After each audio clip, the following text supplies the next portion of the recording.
Excellency, welcome. Thank you very much for your time today. Just before we get started, I'd like to help the audience contextualize ADGM just by showing a brief video. So let's play the video and then we'll get started.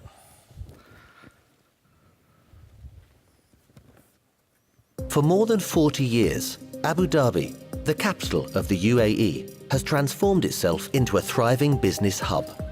It has built a robust and sophisticated financial services sector with a large concentration of institutional and private wealth and several of the world's largest sovereign wealth funds.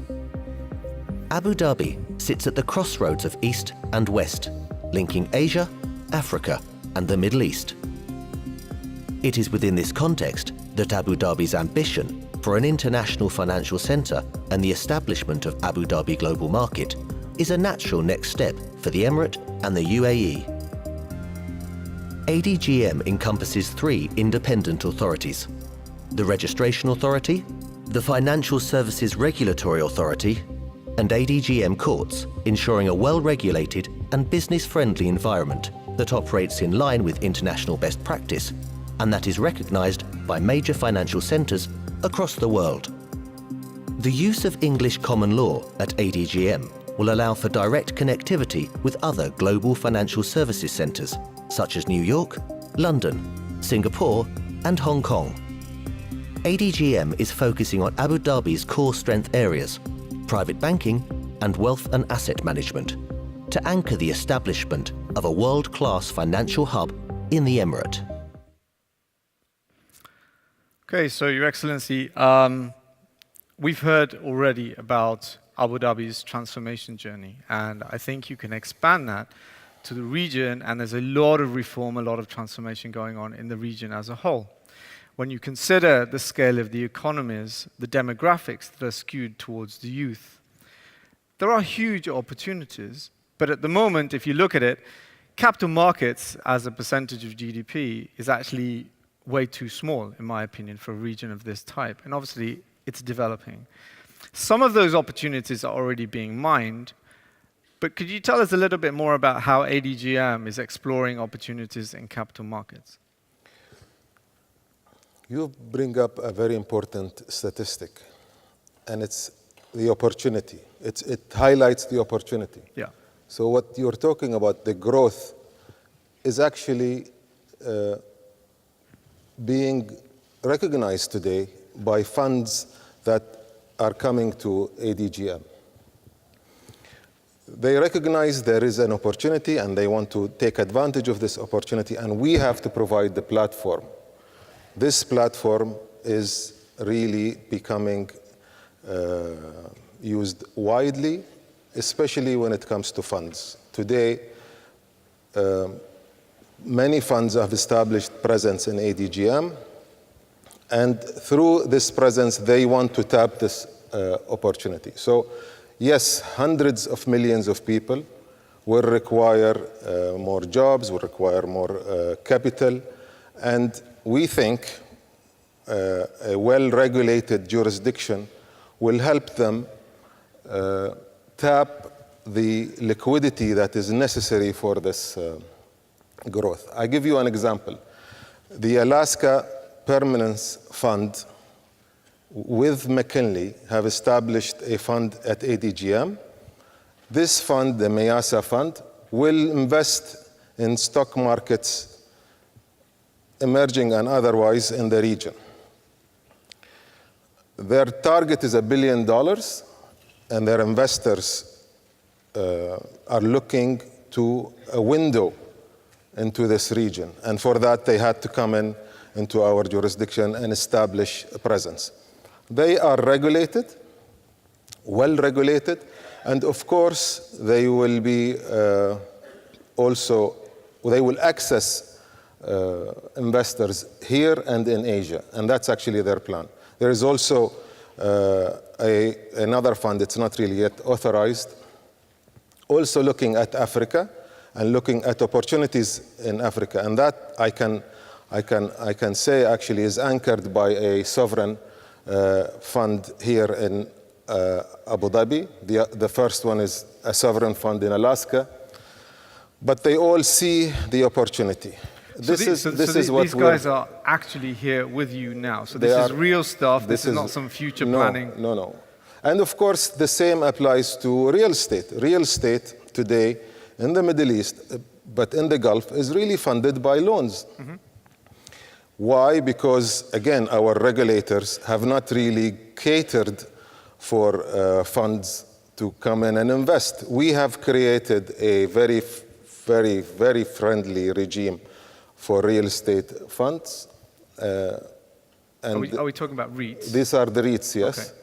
And it's a private REIT regime, and this has allowed more than 5 billion dirhams to flow into the real estate market in Abu Dhabi. Okay. So the idea of being a very friendly regulator that allows customers to design their own needs and define them has helped us. I mean, Jassim is here today. They've launched a large REIT from ADGM. What does that mean? It means they were able to bring investors into a sector that's traditionally financed by loans. These are people looking for yields, your investors, and I hope they will be well rewarded. So, of course, we want to highlight this. When this private REIT regime was established, it was established because a customer, Emirates REITs in this instance, came to us and said, we want a private REIT rule. Can you help us? And we designed it for them. This led to many others using this So your framework procedure. has been responsive to the needs of your stakeholders? Yes. Okay. And I think this is what we have to do today in all respects, because Abdul Hamid talked about innovation earlier. What does that mean? Innovation is really finding solutions to the problems of industry. And you can't find solutions if you're not talking to the industry, financial industry. Last year, before our FinTech festival, we asked the industry to challenge the world with what they think were their problems. We came up with 8 challenges, which we distributed worldwide. Okay. We received responses. We received more than 100 responses. Out of these 100 responses, we've selected, from 37 countries, we selected 11. And those 11 competed in our FinTech festival. 2 won. And out of these 2, we took them with us to Singapore FinTech. They also won in Singapore. We have a FinTech bridge with Singapore. Some of you may know that. Sorry to interrupt you. Could you explain? It sounds very fancy, a FinTech bridge, but is that a real thing more than It's a real bridge to Singapore. Yeah. I hate gimmicks too, but it's actually an agreement where we cooperate with MAS in this area, and it means these companies that are regulated in Abu Dhabi will be welcome. We have 8 such agreements today, and that's really very important for our clients. I want to talk a little bit about the winner in Abu Dhabi and in Singapore, Silent 8. They are Polish founded companies. So these companies have investors, and they're focused on the challenge of AML and counter-terrorist financing. As I said, they won they won here. They won here. They won in Abu Dhabi, and they won in Cairo 2 weeks ago. Okay. They're currently working with OCBC in Singapore on this solution. So they will pilot it in OCBC. It will be regulated by MAS as a result if they are successful. They're truly world-class solution, and they were born, if you like, here in Abu Dhabi. Today, that's the challenge that also Khaldun talked about. We need to compete not just here locally, we need to compete internationally. And for that, we need international rules, we need international regulations, and we need international courts. So I just we can't just live within our bubble and expect to create the global champions that Khaldun and Sultan were talking about, and Abdul Hamid. Abdul Hamid is a bank, is an international bank. How can he not have access to international rules and regulations in his own home turf? Agreed. On this point about innovation, so there's a lot of talk about fintech at ADGM. A lot of people in the room know about fintech. Some people just think it's a buzzword.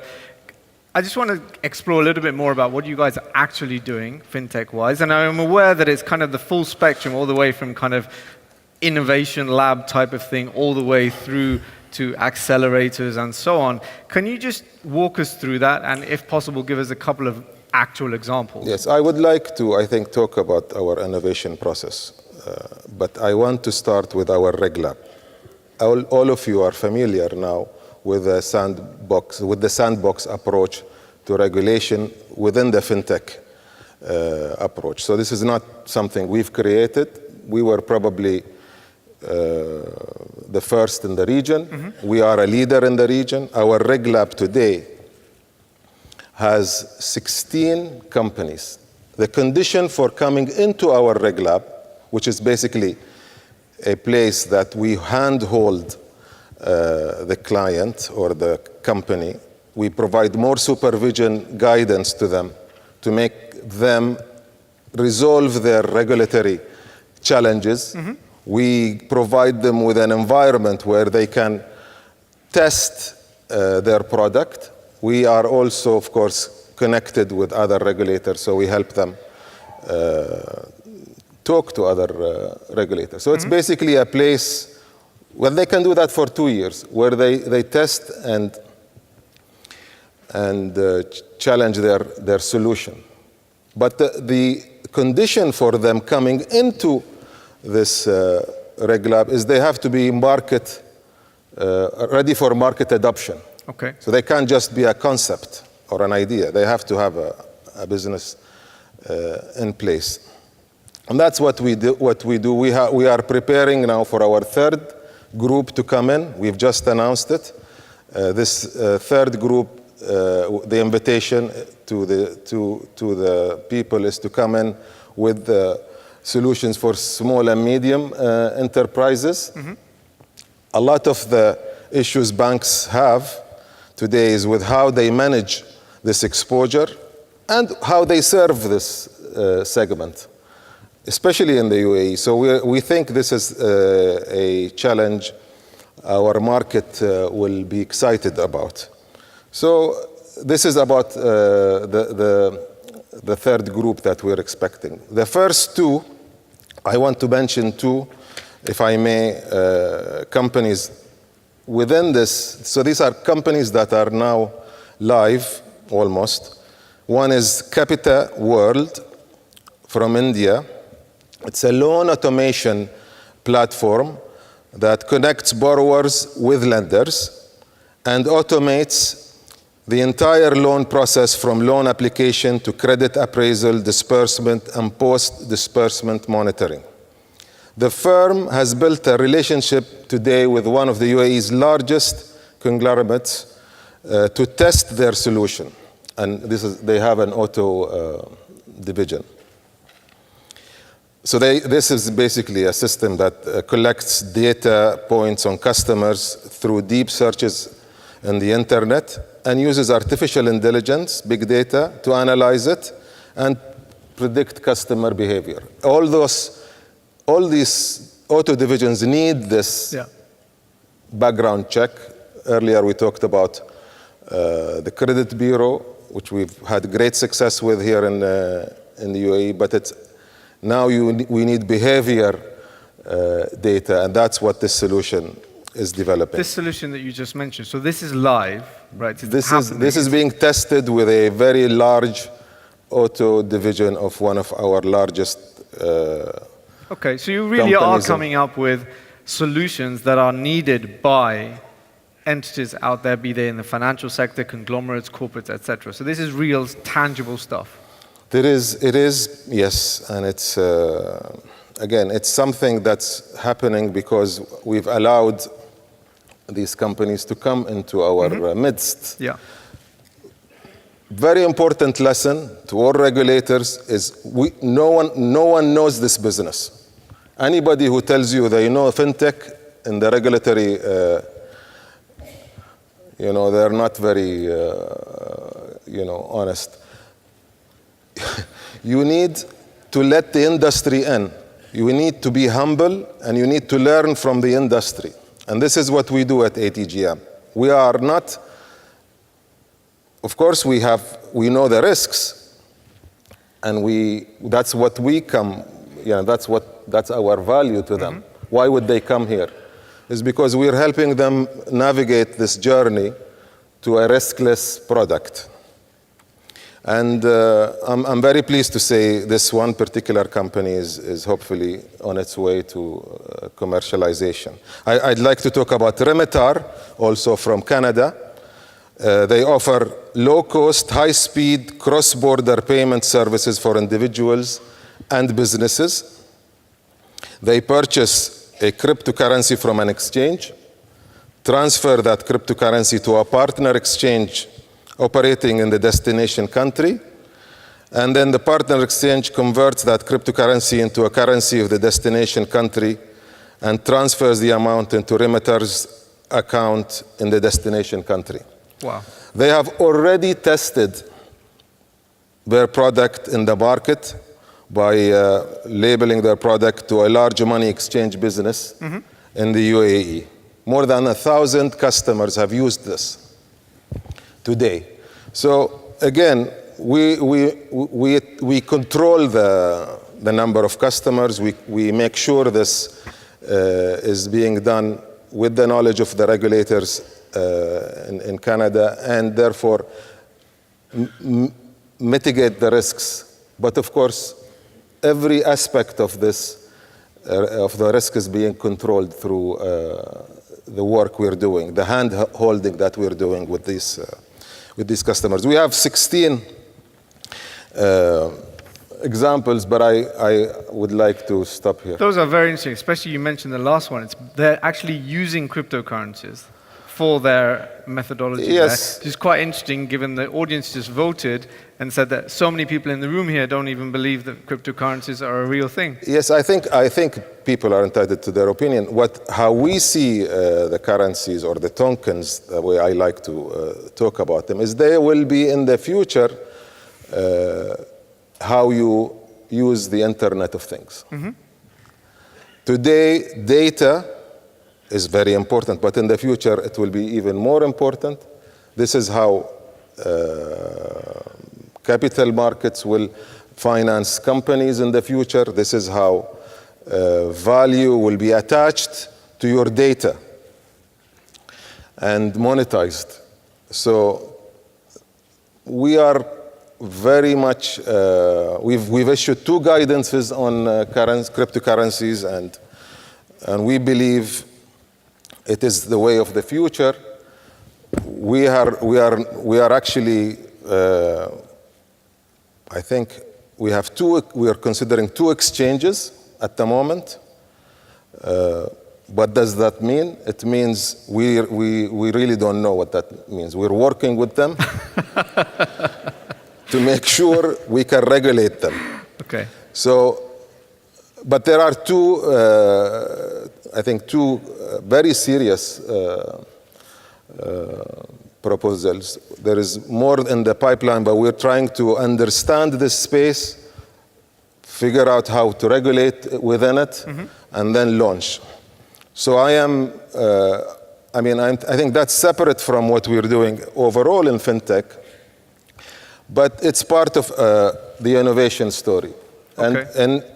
And if you allow me, I want to turn to that next. Sure. ADGM is an end-to-end innovation center. Our approach is to cater for everyone. And we start really with the ideas. And for that, we've partnered with NYU AD. They have a platform for an incubator program called Start AD. I encourage all of you to look at it. And it's to provide startups with help and resources to turn their ideas into a product. We have the next stage of, I think, catering to startups is our partnership with Plug and Play. Many of you know Plug and Play. They're based in California, but they're now all over the world. And they will be working within our innovation center to, I think, turn prototype products. So this is the next stage after an idea, to turn those products into something ready for deployment. Okay. And when they're ready for deployment, they can come to our Reg Lab. So this is the chain. It's the future. It is what our government wants us to do. It is the beginning, the starting point for creating what Khaldun talked about, world-class champions that originate in our capital. Ultimately, we have to be responsible for developing these startups in a responsible way. And that's really the job of the regulator. I'm not a regulator. Richard Ting is sitting here. He's the regulator. That's his job. I think our government emphasis on creating an international financial center is driven by this ambition. Mm-hmm. The UAE, today you've had two great companies, ADNOC and Mubadala. These are world-class companies. We have a history of creating world-class champions.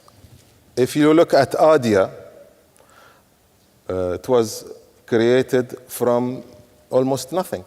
And that's what we know how to do in Abu Dhabi. And that's why we have this ambition of creating an international financial center, because we know how to do these things. We've built, I mean, people talk about $1 trillion under management. That has created a lot of relationships for us in the world.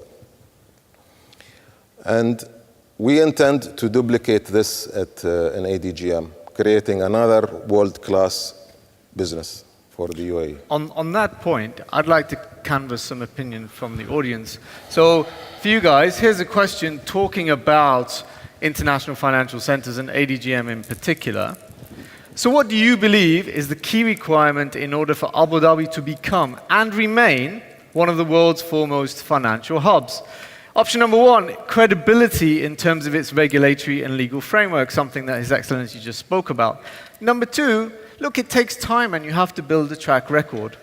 Number three, to be and to be seen to be in the DNA of Abu Dhabi Inc. entities and their growth. So bottom line, we can't claim to be an international financial center unless we're part of the local fabric, is basically what option three is. Please vote now.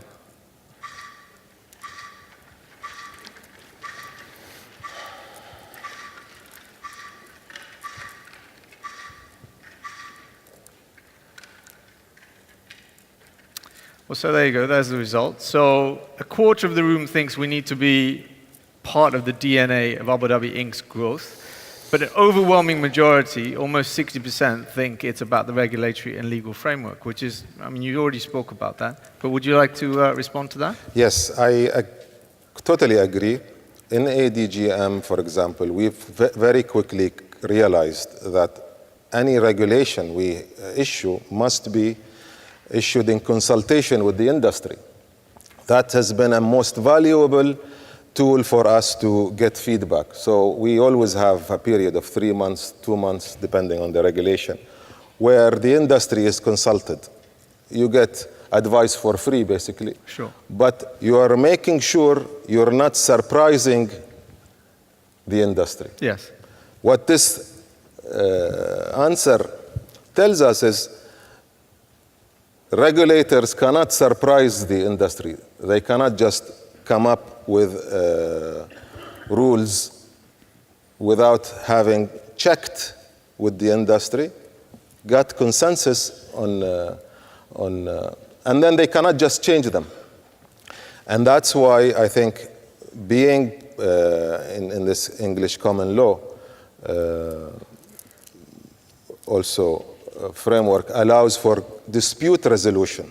So the other thing is when there are disputes, how do you resolve them? At ADGM, we have, of course, the system for courts, and the judges are very much experienced.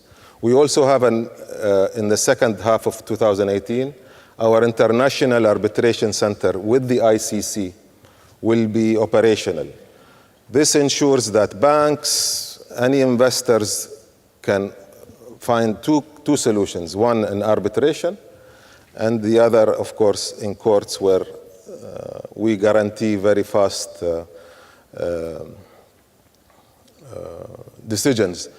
Our e-courts, in fact, is completely digitized. So we will be the first court to be able for judges to sit in London, actually, and we have judges in Hong Kong, we have judges in Singapore. Those judges will be able to look at the case file electronically, wow. Okay. hold sessions electronically, thus cutting the case load time significantly. We have worked with Microsoft on this system, but it's the first time it's deployed in the world. It's fantastic. So Thank look, you. obviously some great developments happening at ADGM. We are about out of time. What I'd like to do is to wish you and the ADGM team all the very best. Thank you. And thank you so much for your time today. Ladies and gentlemen, big round of applause, please, for your excellency.